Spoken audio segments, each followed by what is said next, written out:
¿Cómo están? Bienvenidos a Última Mirada. Un accidente minero trágico, brutal. Tengo que confesar que desgraciadamente tengo experiencia en este tema. Hace muchos años, en la minera San José, recordarán ustedes, 33 personas se quedaron enterradas y todo el mundo pensaba que se morían.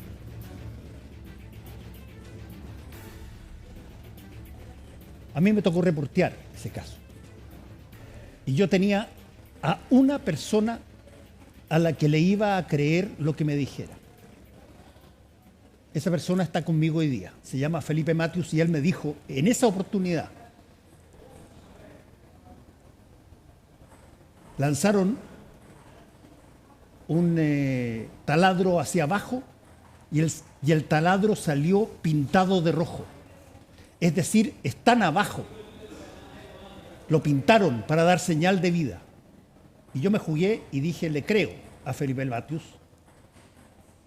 Y están vivos los 33. Felipe Matthews está conmigo hoy día, con un nuevo accidente, total y absolutamente diferente. Solamente fallecidos. ¿Qué comparación puede haber entre lo que pasó con los 33 y lo que pasó en el Teniente? Hola Fernando. Justamente ayer 5 de agosto, se cumplieron 15 años desde que los 33 mineros quedaron atrapados en la mina San José. En estos días, cuando ha ocurrido esta tragedia en Teniente, obviamente que mucha gente quiere hacer la comparación respecto de los dos accidentes. En el caso de San José, claramente la situación era muy distinta a lo que ocurrió en Teniente, puesto que lo que pasa en San José es un gran bloque que se desprende de la parte alta de la mina, de la zona de los rasgos, de los grandes caserones. Se desprende un bloque y ese bloque lo que hace es dañar los accesos de la mina. Daña el pique y daña la rampa principal, que era por donde se movía la gente normalmente. Ante ese escenario, las alternativas, obviamente, de que estuviesen vivos o no, es lo lógico de la pregunta, era una posibilidad, es que ese bloque se hubiese dañado directamente a ellos. Era difícil, puesto que los mineros estaban trabajando a 700 metros de profundidad y esto ocurrió en la parte alta. La otra alternativa es que algo de ese bloque les hubiese golpeado. Difícil, ¿no es cierto?, que este derrumbe se hubiese ido por la rampa, que es un caracol en definitiva. Y la otra alternativa es que este gran bloque hubiese ejercido lo que se denomina efecto pistón y producto de la presión que ejerce ese bloque los hubiese reventado en la práctica. Ninguna de esas posibilidades, ¿no es cierto?, puesto que felizmente había gran desarrollo en la mina y eso motivaba a que las presiones, ¿no es cierto?, se diluyeran. Teniendo en consideración eso, estaba evidentemente la esperanza de que la gente pudiese estar viva porque estaba trabajando a 700 metros de profundidad. Y ahí es donde la primera opción, ¿no es cierto?, es la posibilidad de limpiar las labores, ¿no es cierto?, de sacar todo ese material de manera de devolver el acceso a la mina, que era el problema que había en ese rato, y evidentemente no se podía porque cuando ocurren estos derrumbes no son una cosa única, el cerro está activo, se sigue moviendo, por lo tanto el riesgo de que la gente que iba a limpiar eso también le ocurriera un accidente, evidentemente que dificultaba eso. ¿Cuál era la alternativa? Desarrollar una nueva rampa.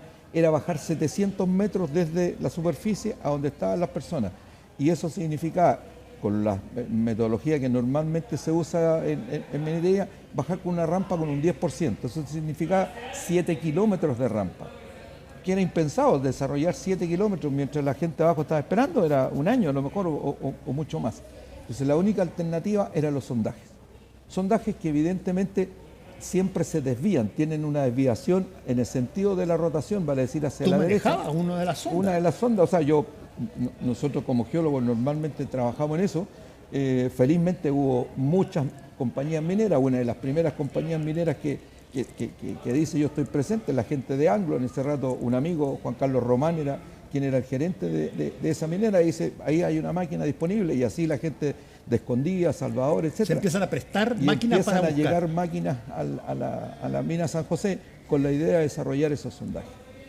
Felizmente, bueno, los sondajes, como te digo, se desvían y es difícil, obviamente, poder mantener la línea, la dirección que yo quiero, con la que yo quiero llegar al punto donde están abajo a 700 metros de profundidad. El día jueves de la semana, cuando los encontramos, llegamos a una profundidad de 740 metros, pero desviados 60 centímetros de donde los viejos estaban, de los caserones donde estaban.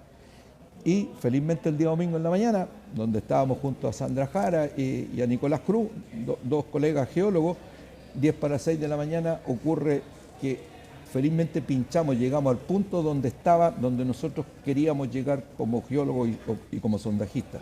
Después de un arduo trabajo, de mucho desarrollo y de mucha gente que pierde las esperanzas, obviamente, transcurrido tanto tiempo. Bueno, una vez que aparece esa barra, ¿no es cierto?, con ese pintado de rojo, ¿no es cierto?, y después el papel donde dice que están todos vivos, feliz noticia, todos felices, y pretender hoy día comparar la situación de la mina San José con lo que ocurrió en Teniente, me parece que es un absoluto despropósito. ¿Por qué?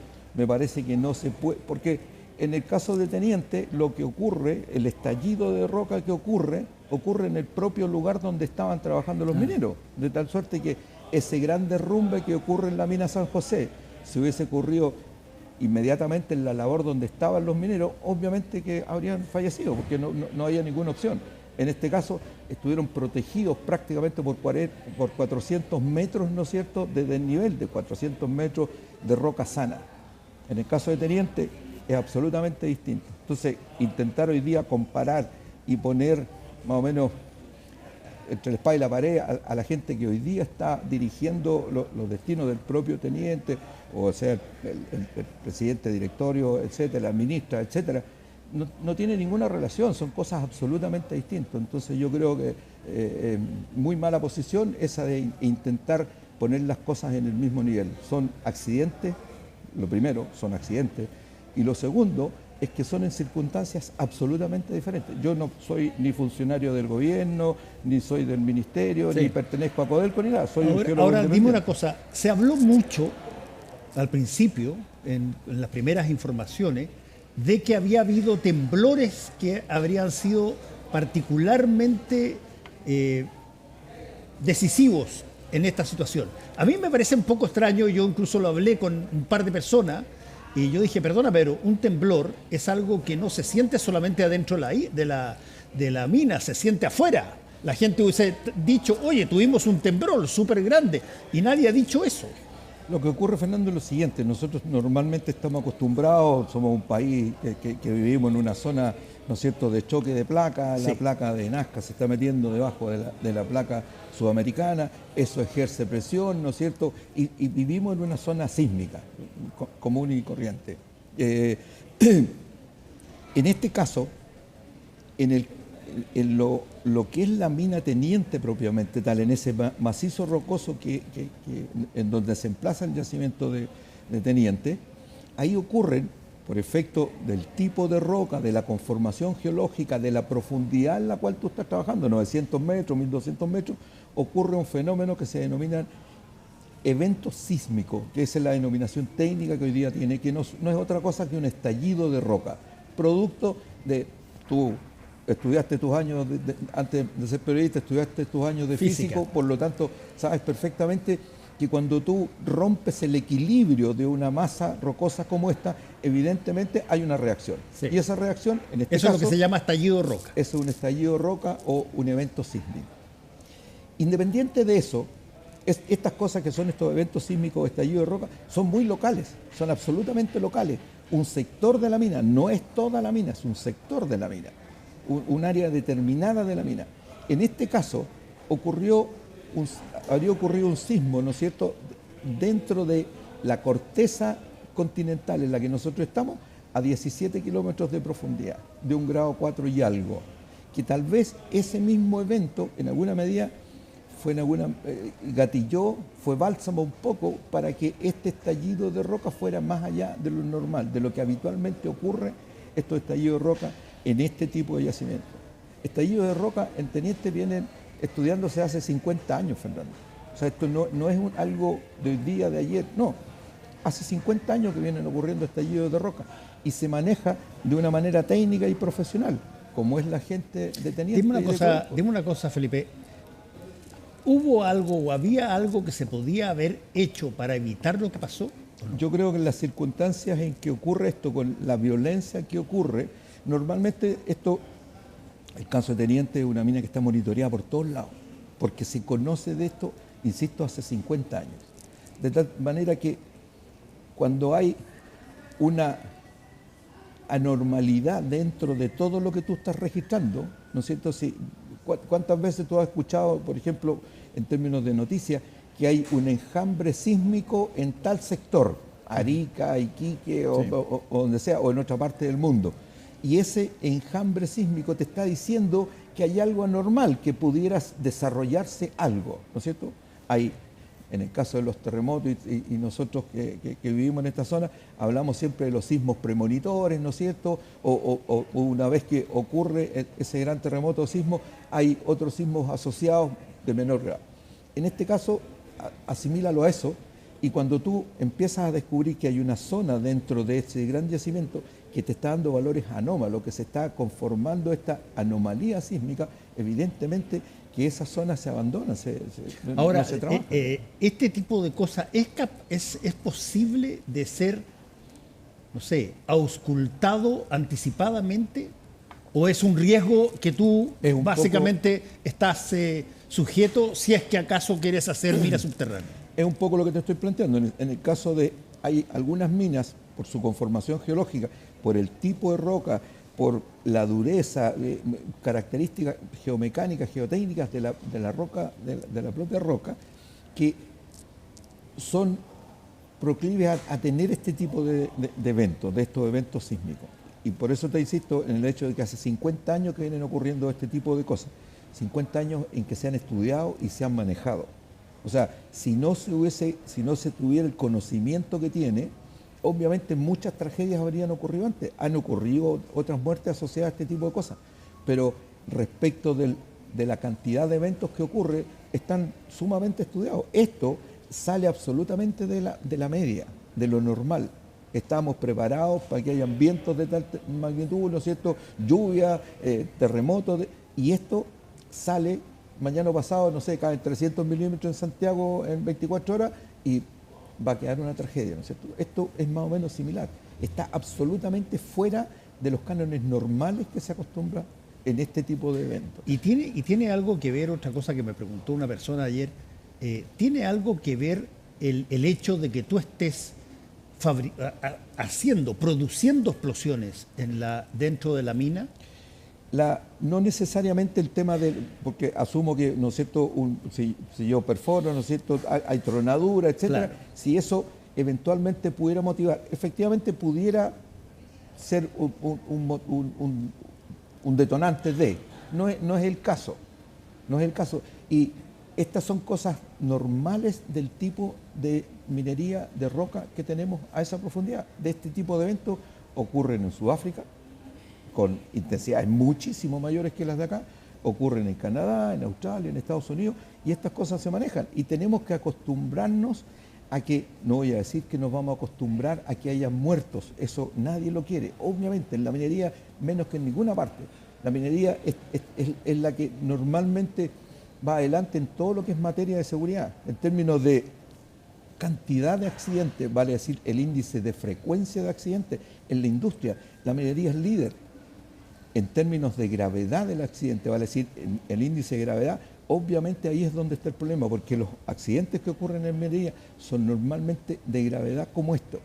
Nadie va a querer, evidentemente, que muera una persona, pero todos los estudios, todo lo que se sabe, incluso este mismo accidente va a servir para que podamos seguir desarrollando otras minas. Hay un punto que yo he resaltado mucho en este programa, que tiene que ver con de qué forma tú puedes periodísticamente, si tú quieres, porque lo he asociado más bien al periodismo, anticipar posibles eventos futuros a raíz de las huellas que empiezan a aparecer de algo para allá. Típica situación, voy a poner un ejemplo absolutamente ficticio, en el departamento del lado, otra vez están peleando, otra vez están agarrando, otra vez escuchamos, qué sé yo, floreros que se caen, o sea, ya, bueno, esto es típico, lo típico hasta que llega la ambulancia a recoger el cadáver.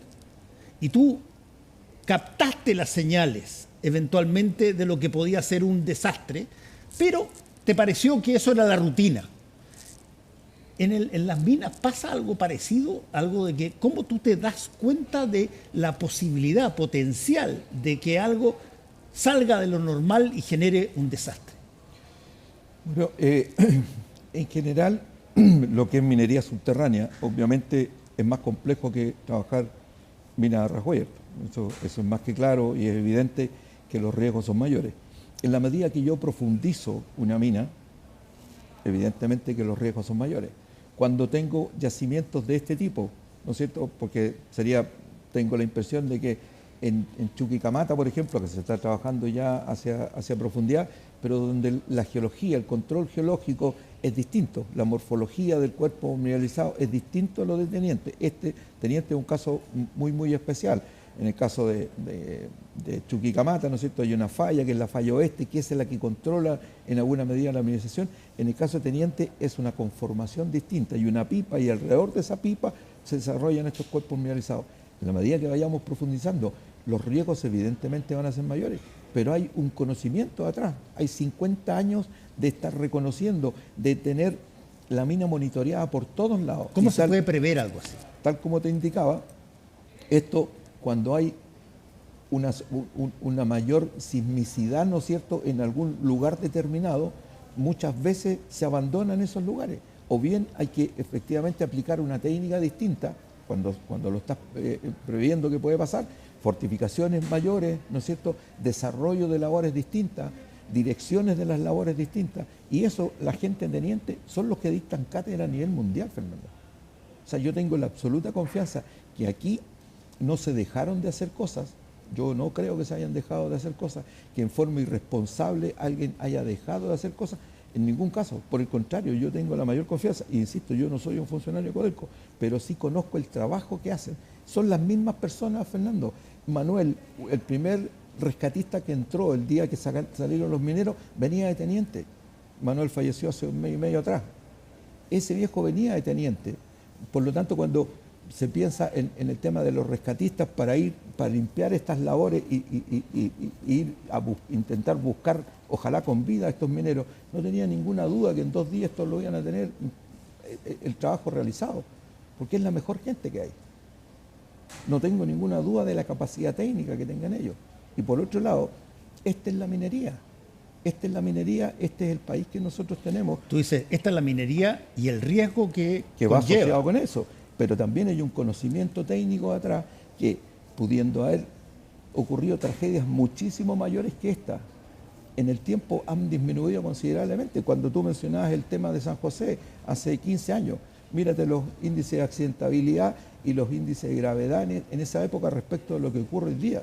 Ha bajado, pero considerablemente, porque hay una mirada, cada día es una mirada distinta respecto de la seguridad.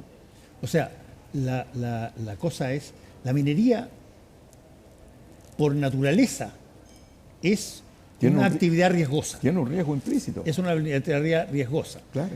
Calcular, a ver, cuáles son los márgenes de ese riesgo y cómo poder parar, eso es algo que nosotros estamos en la cúspide en materia de ese tipo de cosas. Exactamente. Gente viene a estudiar a Teniente, Fernando, respecto de este tipo de cosas. Teniente marca la pauta respecto de minería de este tipo. Y cuando pasa una situación como esta, ¿no desarma todo? O sea, obviamente que es un golpe a todo el mundo, a todos los que estamos metidos en la minería, o sea, para todos es evidente, independiente, y creo yo, para todos los chilenos, el hecho de que muera una persona, sin duda que nos duele. Pero de esto hay que aprender, pues de esto nos ha pasado muchas veces. Es distinto claramente la mamá, el papá, la pareja de alguien.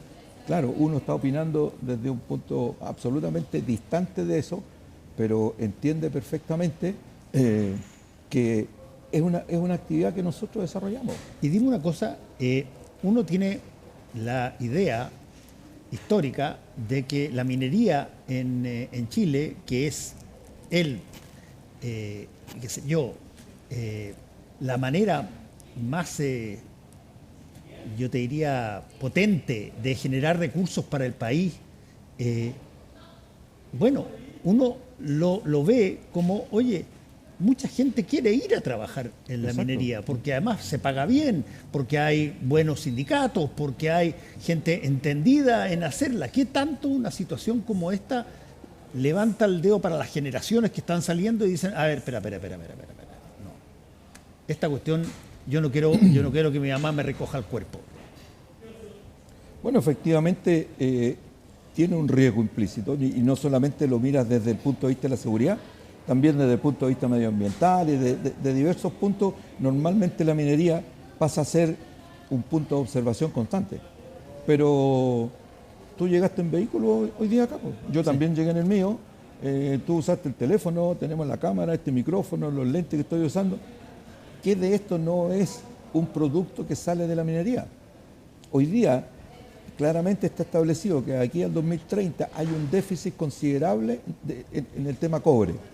Si no encontramos, si el mundo, no solamente Chile, el mundo, si el mundo no encuentra una escondida o un yacimiento de ese tipo, va a haber un déficit muy grande de aquí al 2030. Y todos queremos un teléfono, todos queremos una bicicleta, todos queremos un viaje en avión, y resulta que todo eso es un producto que viene de la minería. Entonces, cuidado con lo que hacemos, cuidado con las opiniones que damos y cuidado con cómo lo hacemos, evidentemente. Nadie quiere que una persona fallezca, menos en estas circunstancias. Un tipo que su señora entiendo que dos de las esposas o parejas de la gente que estaban esperando guagua. O sea, ese cabro chico va a salir y uno de ellos era el primer hijo hombre, él tenía 2 o 3 niñitas. Chupaya, claramente a todos los que estamos metidos en esto, independientes del área, a todos nos duele, evidente. Y desde ese punto de vista, Felipe, te lo pregunto, no sé si tienes la información, de la cantidad de cabros que sale todos los años de cuarto medio para entrar a la universidad, ¿cuántos escogen trabajar en minería? ¿Qué tanto una cosa tan potente para el país atrae a gente que quiere trabajar ahí? Yo creo que ahí un poco se mezclan las cosas. Si yo lo miro desde mi vida en lo personal, yo nací en Vallenar. Mi progenitor trabajó en el fierro 35 años. Yo estudié técnico en mina, salí de octavo básico y me fui a estudiar a la escuela de mina de Copiapó. Yo quería ser minero siempre. Jugábamos al papá y a la mamá en la cuadra donde estábamos nosotros, y yo llegaba a las 5 de la tarde, o a las 5 de la tarde llegaba el bus que venía de la mina. Entonces hay cosas que sencillamente uno las trae en la sangre. Después de estudiar técnico en mina, yo al tercero medio yo había decidido que iba a estudiar geología. Y me fui a la Universidad del Norte a estudiar geología porque era lo que me apasionaba, lo que me gustaba. Yo creo que hay un tema de pasión también. Un poco, si tú ves cada uno, varios casos de que se plantean de estas 6 personas que fallecieron, prácticamente toda la familia siempre asociado al tema minero.